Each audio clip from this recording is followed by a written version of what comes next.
Yes, it's the week. I had thought that I wouldn't be able to broadcast to you this evening, but thanks to our friends at Radio Spice, I am able to do so, and I hope it's all coming across loud and clear. Thanks to everyone who's made that technically possible, because I really didn't want to miss out on this show, because the events that are unrolling across the Arab Middle East are events in which I have had a vital interest for 35 years. In other words, the great majority of my adult life. I have been waiting for these dictatorships to fall, and one after the other, it appears they are falling. First Tunisia, then Egypt, now Libya. Now, somebody said to me in the hotel breakfast room this morning here in Dubai, well, your friend's getting a hard time in Libya. I asked him just exactly what he meant by that, and it seems that he'd confused his Arab dictators. Either that, or he confused me with Tony Blair, who is, of course, Gaddafi's new best friend. Over the last 4 or 5 years, Mr. Blair has been deeply involved in the whole Gaddafi-Libya story, as have other politicians who have befriended Gaddafi's son, Saif al-Islam, who has been notable on the television in Libya over the last couple of days, warning his fellow countrymen that he and his family would fight to the last drop of everyone else's blood, and probably including their own, in order to preserve their dictatorship, which for 42 years, that's not a misstatement, Gaddafi has been in power for 42 years.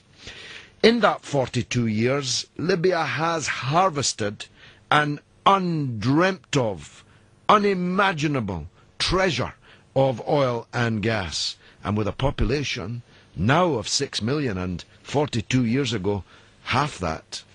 Every Libyan should be a multi-millionaire. Libya should look like Dubai. It should be a rising from the desert, great towers to the prosperity of the country. But anyone who's ever been in Libya knows that the truth is far from that. Half of Libyans are poor, despite the fact they should all be multi-millionaires. If you drive off the main drag in Tripoli, you come to streets where there aren't even street lights, and where there are huge potholes in the road, rather like Glasgow when I was there a week or two ago. The reality is, it's impossible to walk around Libya without your jaw hanging open and you asking yourself, at least, where did all the money go?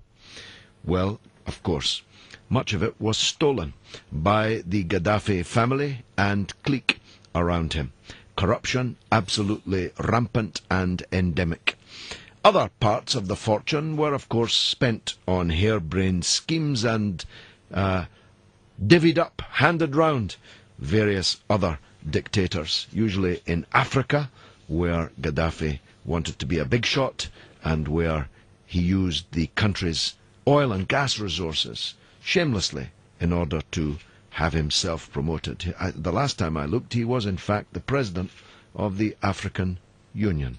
Well, not for much longer, although he may have to seek asylum in one of his former African satrapies. Now, there are some people on the left who are foolishly clinging to the idea that Gaddafi is some kind of anti-imperialist, and that just because of the hypocrisy of Western governments towards this revolution compared, say, to the revolution next door in Egypt, that somehow people on the left have to take a more nuanced position. Well, they don't. They have to be clear. They're with the people against the dictator. And we are against the dictators everywhere.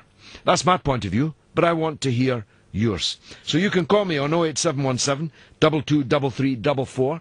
If you have a point of view which is different to mine, I would like to hear it. I'd also like your opinion on how David Cameron, Nick Clegg and William Hague have done in this crisis. It looks a bit more like carry on up the Khyber than efficient, firm government to me. The shambles of the British rescue mission the pathetic inability to organize an airlift or a sea lift in the way that, well, big successful countries like Bulgaria were able to do to get their nationals out is something that's attracting a great deal of criticism. Mr. Cameron couldn't be hands-on because he was touring the Middle East satrapies and former colonies with a phalanx of arms dealers in his wake. That was his response to this wave of revolutions sweeping through the Arab Middle East. Let's get out there to the remaining dictatorships and offer to sell them some more guns, and then affect surprise when they use those guns against their own people in order to keep themselves in power, so as to buy more guns for and from us. Tell me what you think of how the British government have handled all of this, and what do you think about the relations between Britain and the Gaddafi dictatorship.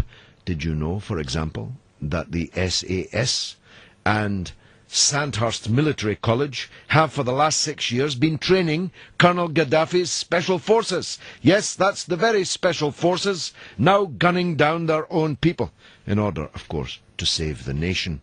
Did you know that Gaddafi's policemen were being trained in British police colleges? Did you know that Mr. Blair, according to the son of Gaddafi, Saif al-Islam, graduate of the London School of Economics, bosom buddy of Nat Rothschild and Lord Mandelson, did you know that according to Saif al-Islam Gaddafi, Mr. Blair is an advisor to the Libyan Sovereign Wealth Fund?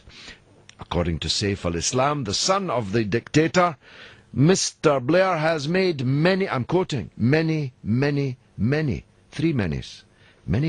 visits to give advice to his father, Colonel Muammar Gaddafi.